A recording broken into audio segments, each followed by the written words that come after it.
जय श्री राम दोस्तों। हिंदू धर्म में कार्तिक माह का बहुत ज़्यादा महत्व है। इस माह में शुक्ल पक्ष की एकादशी को भगवान विष्णु 4 महीने की निद्रा के बाद जागते हैं। उनके जागने के बाद ही सभी तरह के शुभ और मांगलिक कार्य फिर से शुरू होते हैं। इसके साथ ही हिंदू पंचांग के अनुसार कार्तिक माह के शुक्ल पक्ष की एकादशी तिथि को ही तुलसी और शालिग्राम जी का विवाह किया जाता है। मान्यता है कि तुलसी विवाह संपन्न करवाने से कन्यादान के समान फल की प्राप्ति होती है और मोक्ष के द्वार खुल जाते हैं। साथ ही तुलसी जी और शालिग्राम की कृपा से विवाह में आने वाली बाधाएं भी दूर होती हैं। शादीशुदा जीवन में भी खुशियां बनी रहती हैं।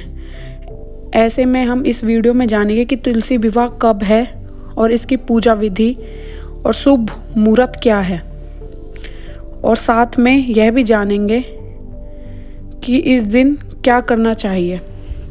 लेकिन उससे पहले अगर आप भी चाहते हैं कि विष्णु भगवान का आशीर्वाद आप पर बना रहे तो इस वीडियो को एक लाइक करें और चैनल को सब्सक्राइब कर लें और कमेंट बॉक्स में जय श्री राम जरूर लिखें। आइए जानते हैं तुलसी विवाह कब है।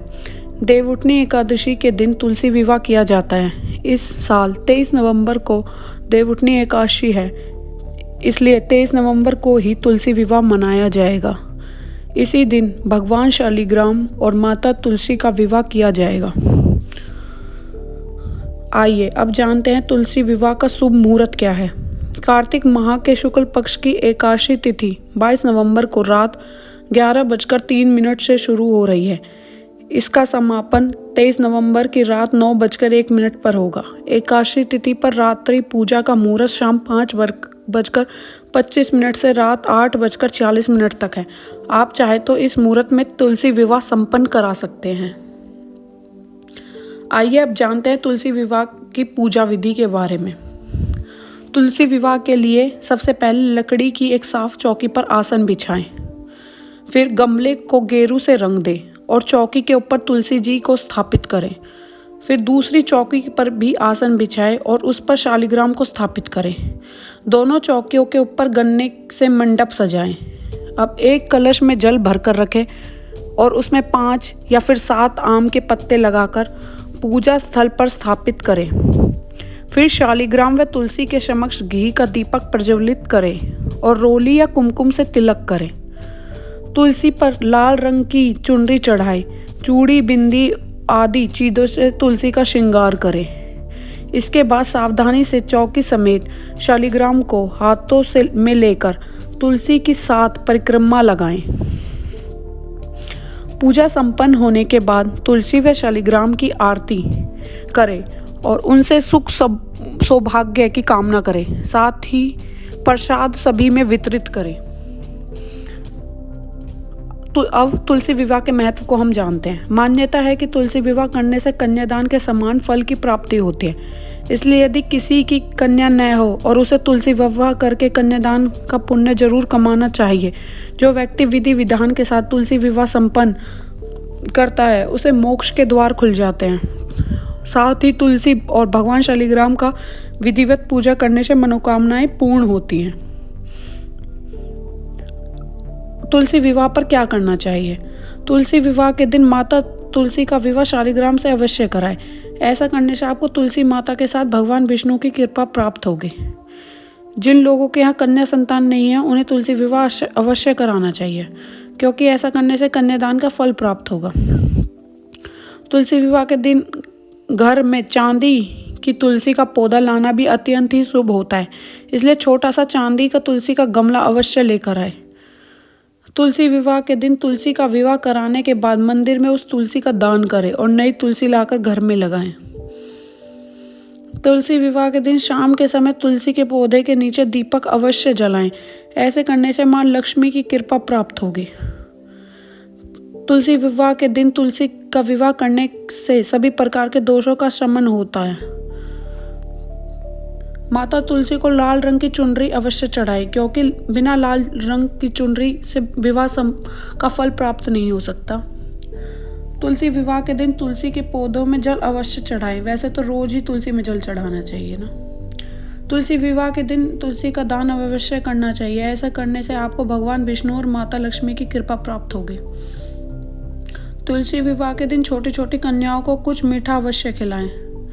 कुंवारी कन्या तुलसी विवाह के दिन तुलसी के पौधे को सजाए तथा तुलसी जी को लाल रंग की चुनरी व चूड़ियां चढ़ाए। इससे आपको मनचाहे वर की प्राप्ति होगी। अगर किसी कन्या की शादी में रुकावट आ रही है तो उसे तुलसी के पौधे का श्रृंगार का सारा सामान चढ़ाकर किसी भी कन्या जिसका विवाह होने वाला उसे भेंट करना चाहिए। इस दिन कन्या के माता पिता को अपने घर में तुलसी और शालिग्राम का विवाह करवाना चाहिए। इस दिन अगर आप किसी गरीब कन्या के विवाह में योगदान देते तो आपको माँ लक्ष्मी और भगवान विष्णु का विशेष कृपा प्राप्त होती है। तुलसी विवाह के दिन कुंवारी कन्या को तुलसी की माला धारण करनी चाहिए। ऐसा करने से आपको आसपास से नकारात्मकता दूर हो जाती है। पानी से स्नान करें। तुलसी विवाह के दिन आपको तुलसी के पानी से नहाना चाहिए। इसके लिए आपको नहाने के पानी में तुलसी की 7 पत्ती डालनी चाहिए। तुलसी के पानी से स्नान करना आपके स्वास्थ्य के लिए फायदेमंद हो सकता है। तुलसी पूजन में आंवला, बेर, शकरकंद, सीताफल और इसी के साथ भगवान को पंचामृत का भोग लगाएं और इसमें तुलसी का पत्ता अवश्य लगा ले। सुखी वैवाहिक जीवन के लिए यह उपाय जरूर करें। अगर आपके वैवाहिक जीवन में परेशानियां चल रही हैं तो तुलसी विवाह के दिन कुछ खास उपाय जरूर करने चाहिए। इसलिए पति पत्नी का पवित्र नदी में स्नान करना चाहिए। अगर यह संभव नहीं तो घर पर ही पानी में गंगा जल मिलाकर स्नान करें। ऐसा करने से पति पत्नी के बीच चल रहा मनमुटाव खत्म हो जाता है। तुलसी के पत्तों को साफ पानी में डालें और कुछ देर रखने के बाद पूरे घर में इस जल का छिड़काव करें। माना जाता है कि ऐसा करने से घर में सकारात्मक ऊर्जा का संचार होता है और दाम्पत्य जीवन में प्रेम बढ़ता है। तुलसी के पत्ते को कभी भी एकादशी के दिन नहीं तोड़ना चाहिए। तुलसी के उपाय करने के लिए हमेशा 2 या 3 दिन पहले ही तुलसी के पत्ते इकट्ठे कर लें। अपने आप टूटे गिरे पत्तों का इस्तेमाल करें। इससे भगवान विष्णु और माँ लक्ष्मी की कृपा से वैवाहिक जीवन खुशहाल रहता है। तुलसी विवाह के दिन माता तुलसी को लाल वस्त्र और 16 श्रृंगार अर्पित करने से विशेष लाभ मिलता है। इस दिन पति पत्नी को एक साथ तुलसी विवाह में भाग लेना चाहिए। इससे वैवाहिक जीवन में आ रही सभी समस्याएं दूर हो जाती हैं। अगर आप तुलसी विवाह के दिन तुलसी जी और भगवान शालिग्राम का विवाह ना भी करा पाएं तो जहाँ भी तुलसी विवाह हो रहा हो वहाँ जाए और फिर मंदिर में जाकर तुलसी माता को लाल चुनरी और 16 श्रृंगार अर्पित करें। इससे वैवाहिक जीवन में चल रही खटपट दूर